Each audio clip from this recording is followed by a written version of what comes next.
It's time for our weekly LA Kings fan feedback show. We give you a chance to talk about the Kings goaltending situation, the Kings' lack of a response to the McDavid hit on Mikey Anderson, and more on this edition of Locked on LA Kings.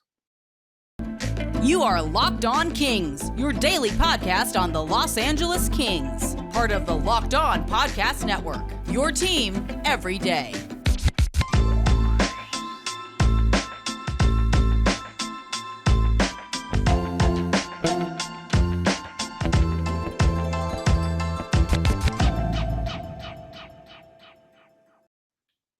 Hey, Kings fans, welcome to Locked on LA Kings, part of the Locked On Podcast Network, your team every day. Thanks for making Locked on LA Kings your first listen every day. We are free and available wherever you get your podcasts and on YouTube as well. Please like and subscribe if you're enjoying this content.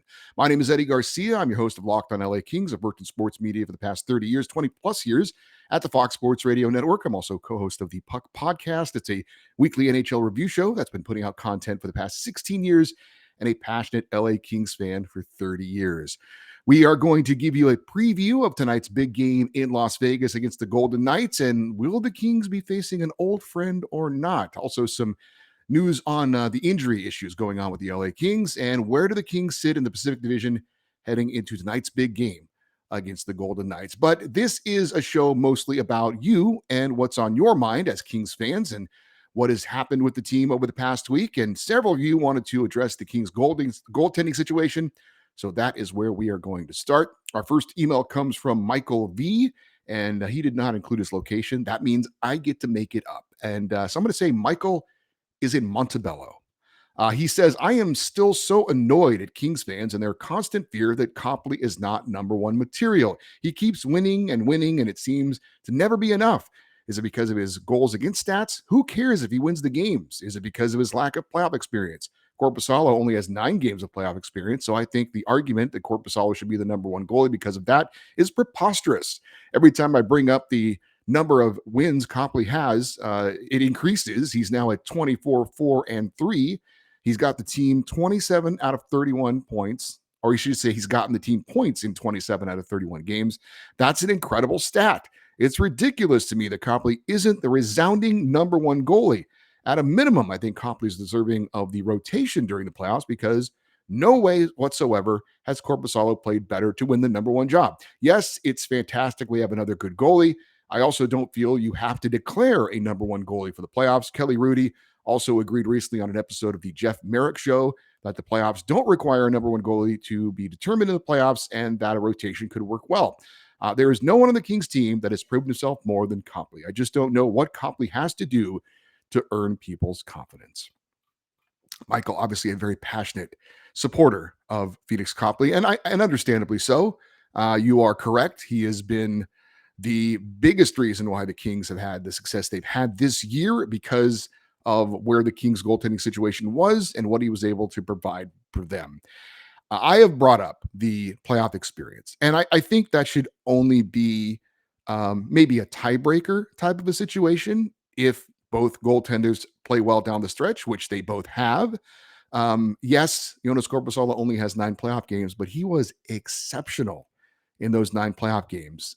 His goals against average was under 2, and his save percentage was around 950. It was 940 something. I mean, he was incredible. So, and it was helped out a little bit by all those overtime games he played in that one series. But still, if you're looking for a reason why to pick one over another, I think that's as good a reason as anything.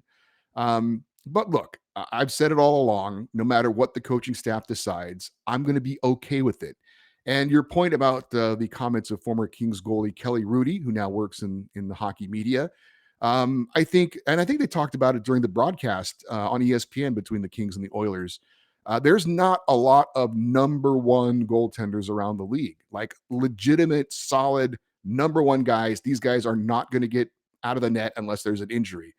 There's probably like, I don't know, 5, 6, 7 guys like that. I mean, Andre Vasilevsky in Tampa Bay, Igor Shesterkin in New York, in the West, Jake Ottinger in Dallas, probably Connor Hellebuck in Winnipeg. But every other team, you could see them using another goalie in the playoffs if they have a deep run. So, look, I don't have an argument really for what Michael has to say about Copley. I think he's done great. And as he said, the most important stat is winning. I still think it's probably going to be Korpisalo, but a lot depends on, I think, tonight's game as well. I think if Korpisalo has a really good game against Vegas and the Kings get the win, I think he's going to be the number one goalie to start the playoffs. But that's not to say if the Kings have a deep run that we won't see Phoenix Copley if necessary. So as you do agree, Michael, it is a good problem to have with two goaltenders. We have Max from Culver City checking in. He says, in case of the Oilers-Kings playoff matchup, it has been said many times that Copley has no playoff experience, and thus that gives somewhat of an edge to Korpisalo being in net. In that case, the Oilers, Stuart Skinner, has become their number one goalie, but he has no playoff experience. Does that mean when the lights go on for the playoffs that Skinner is an unknown in net? And does he stand on his head like he has the last two games or so against Edmonton? Obviously, Campbell has the playoff experience, but he's also allowed 5 goals a game other than his shutout against the Ducks. So, yeah, Max, that situation in Edmonton, if you want to compare it to LA, is not apples to apples. That's clearly they have the number one goalie. Stuart Skinner has played well this year. He's really taken it to another level of late. And if he can play like that in the playoffs, then the Oilers are, without question, a very formidable Stanley Cup contender. But you never know what you're going to get when you get a goaltender in the playoffs for the first time. It's not to say that Stuart Skinner can't get it done, but if he allows a couple of bad goals early on and maybe he loses a game 1 or a game 2, then certainly the confidence could be shaken and you may have to turn to a veteran goaltender in that situation because you just don't know. I think the Oilers probably feel pretty good about the situation.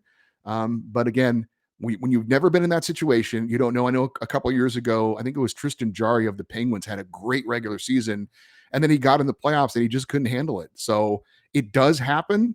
I'm not saying that could happen to Stuart Skinner, but it is possible because it's an unknown.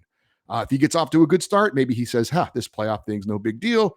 And then he's, the lack of kind of knowledge and ignorance maybe is an asset for him. But like I said, if Stuart Skinner or a goalie in that situation, a rookie goalie going to the playoffs, if they have a good start, probably not going to be an issue. If they don't, though, it could be an issue. So it's just the unknown. You just don't know when you've had a goalie that's never been in the playoffs before. And as far as Phoenix Copley goes, he's never been in the playoffs, but he also is while he's young in NHL experience, he's not young in hockey experience. He's obviously been around a long time, seen a lot. Certainly the AHL playoffs he's been a part of. Of course, that's not the NHL, but still, I think it's a different situation with a guy like Phoenix Copley, because again, he is a veteran, even though he's going to be new potentially to NHL playoff hockey. This next email comes from Juan, and he does not include his location. So again, I get to make it up. I'm going to say Juan is in San Juan Capistrano. How about that? He says, with the Kings goalie battle going on, figured I'd ask about a goalie that I thought we would have rebuilt around, Jack Campbell. Before he got traded to Toronto, I was excited with how Soupy was playing. I'm happy to have the team we do, especially the Thousand Oaks native, but I am wondering what could have been. I'd like to know what you think. Go Kings, go. Interesting. So yeah, Jack Campbell, who is now the backup in Edmonton, who they thought was going to be their number one goalie, and they paid big money for. It's not worked out for him in Edmonton. He's lost the job, and he's a overpaid backup at this point. But he was at one point a backup for the LA Kings, kind of resurrected his career with the Kings a bit, and ended up getting that big contract with the Maple Leafs. So when he was back on the Kings, I think it was the 2018-19 season was his last season in LA, and he was around 28 years old. So he was an older backup. And the Kings had Cal Peterson in the system. I think he was in like his second year with the Kings, and I think they thought that Cal was kind of the goalie of the future. I think Cal was probably in his early 20s at that point. And of course, Jonathan Quick was under contract at that point for like 4 more years. So, Jack Campbell was not a guy that they thought that they were going to be building around going forward, because he was a little older and they had what they thought was the future in net in Cal Peterson. Obviously that hasn't worked out, but I think at the time, I certainly can understand why the Kings decided to let Jack Campbell go and find greener pastures for him. The next email comes from Gary. He is in Coeur d'Alene, Idaho. I think I pronounced that correctly. He says, longtime Kings fan. I went to my first Kings game in 1974 against the Islanders. I relocated to Northern Idaho in 2004. The Spokane Chiefs from the WHL are about 45 minutes away and is the team that we go see regularly. We watched Jarrett Anderson Dolan in Spokane. The Kings became a family event for my family when I was a kid. I'm so old that I have seen the Kings play the Kansas City Scouts, Colorado Rockies, and Cleveland Barons. I have become a regular listener of Locked On Kings since you took over the show. I really enjoyed listening to your podcast. I'm also a longtime friend of Rich in San Pedro, who is a friend of the show, and I live in San Pedro. He says, my question is, in your opinion, what are the chances the Kings re-sign Gavrikov and Korpisalo after the season? I hated to see Quick leave the team like this for sentimental reasons, but I also realize hockey's a business and the Kings got better with the trade. I would be confident with Korpisalo, Copley tandem in goal for the next few years. I also think with Gavrikov and the addition of Brant Clark next year, the defense is solid. Thank you for taking the time to read my email. Thank you for taking the time to send it, Gary. And also enjoyed he included some pictures in his email. One of them was with him and his dad and Wayne Gretzky, which was a great picture. And also I saw the pictures of you and your daughters at a game. I noticed one of your daughters was wearing a Kings jersey and the other was wearing a Ducks jersey. Gary, what is going on with that? That's bad parenting. We'll blame your wife for that. Obviously I'm kidding. What are the chances that the Kings are going to be able to re-sign Gavrikov and Korpisalo? It's going to be, I don't know. It's difficult, but there may have to be some wheeling and dealing in the offseason to fit both of them in. Alex Edler is likely going to be gone. That frees up a little bit of money, but he's making less than $1 million. I've talked about it before with the log jam, if you want to call it, on the right side.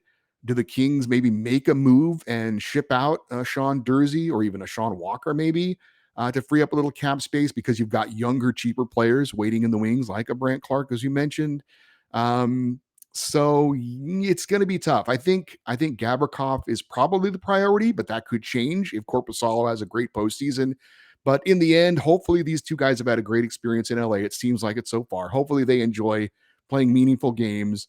But when it's all said and done, these guys are both going to be looking to get paid. They're going to be trying to make the most money possible. If that comes somewhere else, then they'll go. If the Kings, though, can make a competitive offer with any other offers they get, then because of the way things have gone in LA, because of the way they fit in, then I could certainly see them staying as well. But it's going to be tricky. Rob Blake is going to have to do perhaps a little wheeling and dealing. And then the Cal Peterson contract is certainly a huge question mark. Whether he's in the NHL or not, a portion of his salary, I think around $3 million, will count against the Kings cap. So if there's some way they can get rid of Cal's contract, maybe send him off somewhere along with an asset to sweeten it up for a team to take him on, maybe that could help free things up as well. So it'll be to be determined, but they definitely, I think, want to re-sign both if possible. Our next email comes from Tim. He is in Playa del Carmen, Mexico. And he says, enjoying the show and your analysis every day. It seems to me that Gavrikov really shut down McDavid during the last game in the unfortunate absence of Mikey Anderson. Although I'm a huge Mikey Anderson fan, I think we very much need him back. But I believe that Doughty and Gavrikov are a better matchup against McDavid, and it gives us our best chance to win. I will say this, Tim. I think Gavrikov and Doughty did a fine job against McDavid in that one game. So I would agree with that part of it. But I think to say that Gavrikov on the top pairing gives the Kings a better opportunity to win a series, I would disagree with that because I think you want Mikey Anderson in the lineup because then you could slot Gavrikov on the second line and he could match up against somebody like a Leon Draisaitl. And then you hopefully would have an Alex Edler or maybe Sean Durzi on the third pairing. I think having Mikey in the lineup strengthens the entire lineup. So if Gavrikov has to play on the top pairing and he has to face some big time competition, I'm okay with that. But then again, like I said, if he's slotted on the second pairing, it makes the depth of our defense a bit better. So we definitely would like to have Mikey Anderson back, but not because Gavrikov can't log first pairing minutes. We've got one more email to read, but real quick, I want to let you know that today's episode of Locked On LA Kings is brought to you by our friends over at FanDuel. The NBA season is winding down, And now's the perfect time to download the FanDuel app. It's America's #1 sportsbook because new customers get a no-sweat first bet up to $1,000. It's a bonus bet if your first bet doesn't win. Just download the FanDuel Sportsbook app. It is safe, secure, and super easy to use. Then you can bet on everything from the money line to points scored to three-pointers made. Plus, FanDuel even lets you combine your bets for a chance at a bigger payout with a same-game parlay. So don't miss your chance to get your no-sweat first bet up to $1,000 in a bonus bet when you go to FanDuel.com/lockedon. That's FanDuel.com/lockedon to learn more. Make every moment more with FanDuel, the official sports betting partner of the NBA.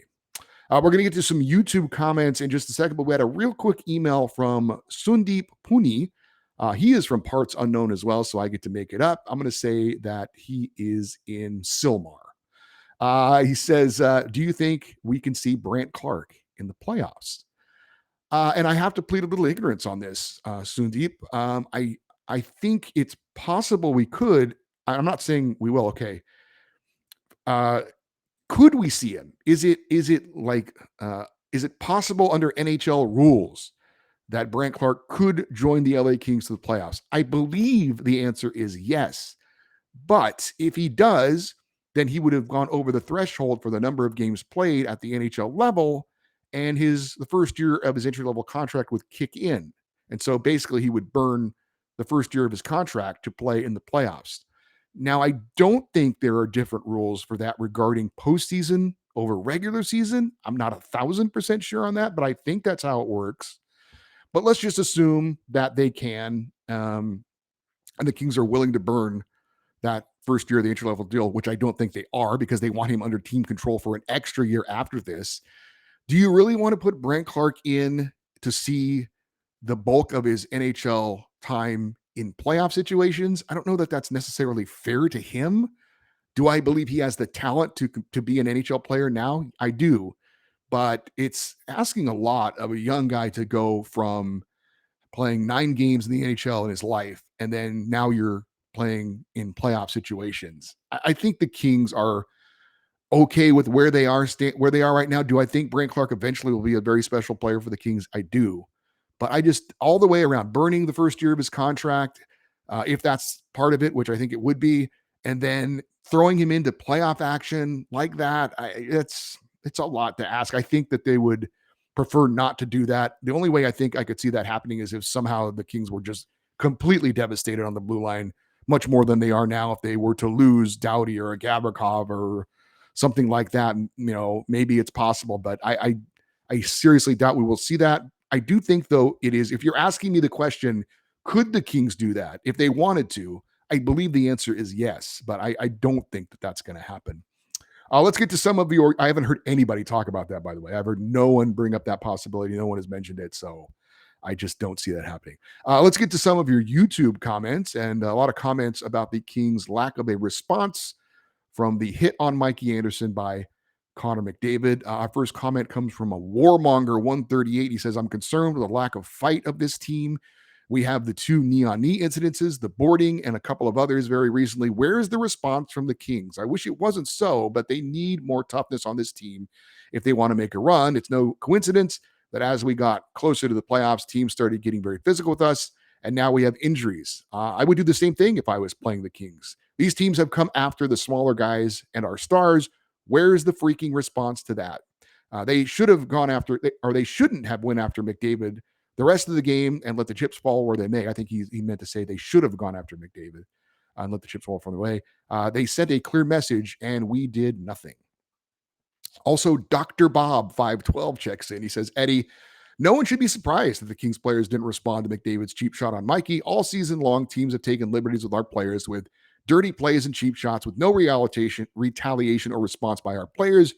You have to respond in order to deter them from doing this. Plus, you need to show solidarity by standing up for your teammates. Until this team does this, other teams will continue to punk us.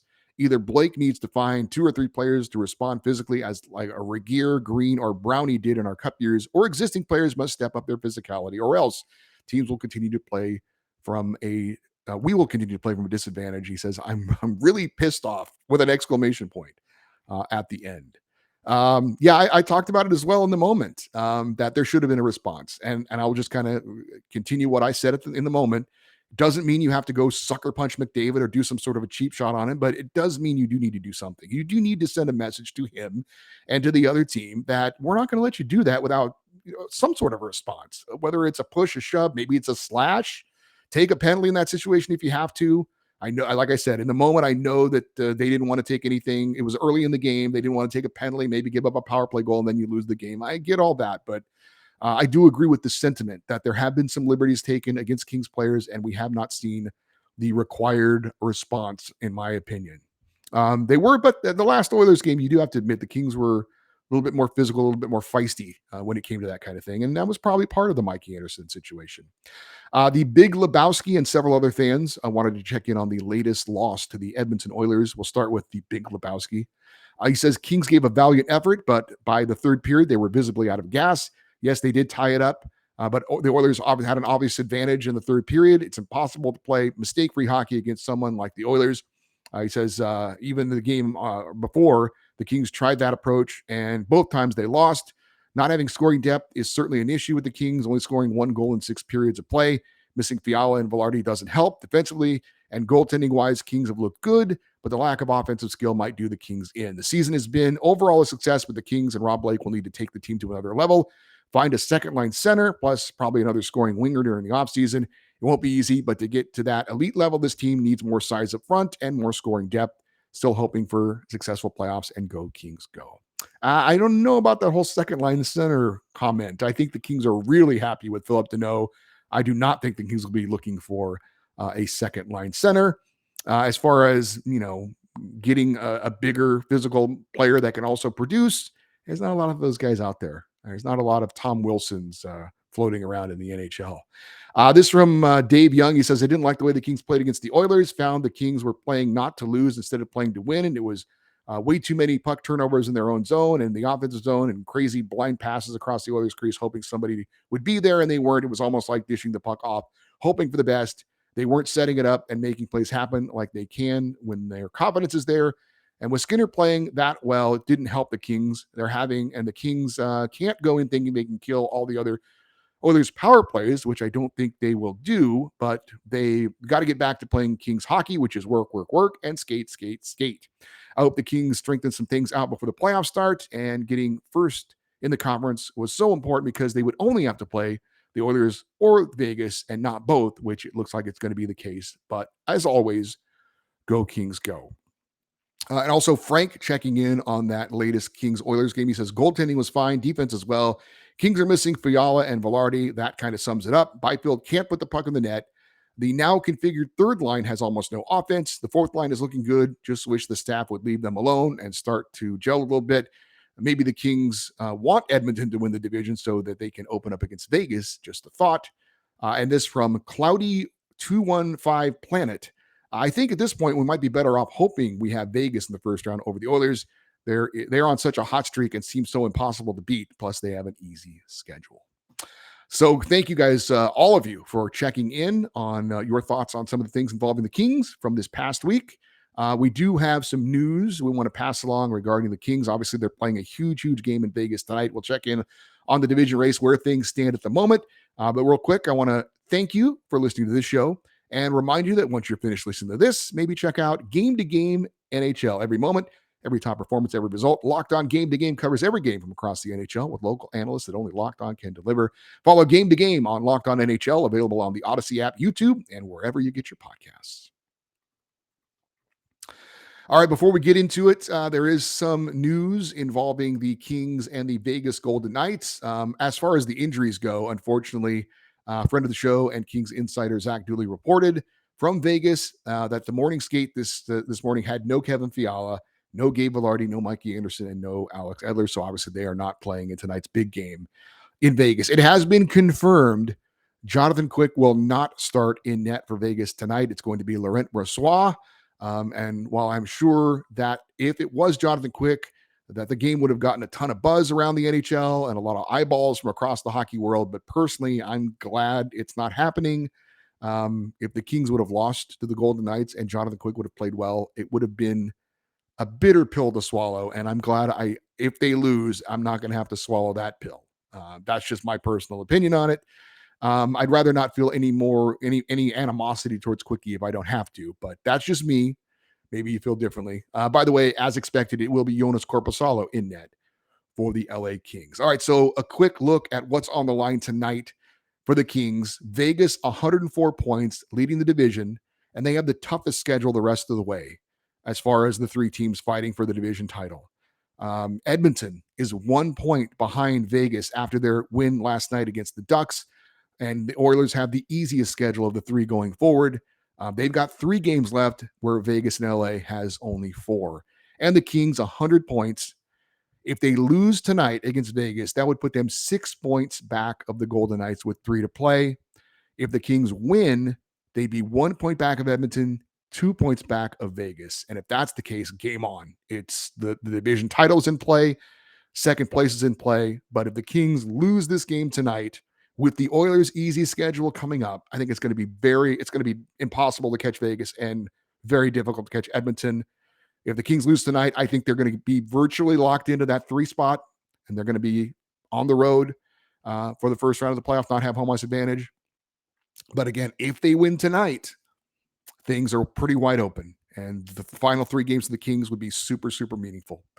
So it's a big game tonight, and we look forward to talking about it on tomorrow's show. Looking forward to talking about a big Kings win on tomorrow's show. So hopefully that's going to be the case. One more time, I do want to thank everybody who took the time to comment on any of the YouTube episodes, who took the time to send an email. Thank you very much. Obviously, this show's not possible if you don't take the time to do that. So thank you. And if you would like to participate in next week's LA Kings fan feedback show, the email address is lockedoneddie@gmail.com, EDDIE, lockedoneddie@gmail.com.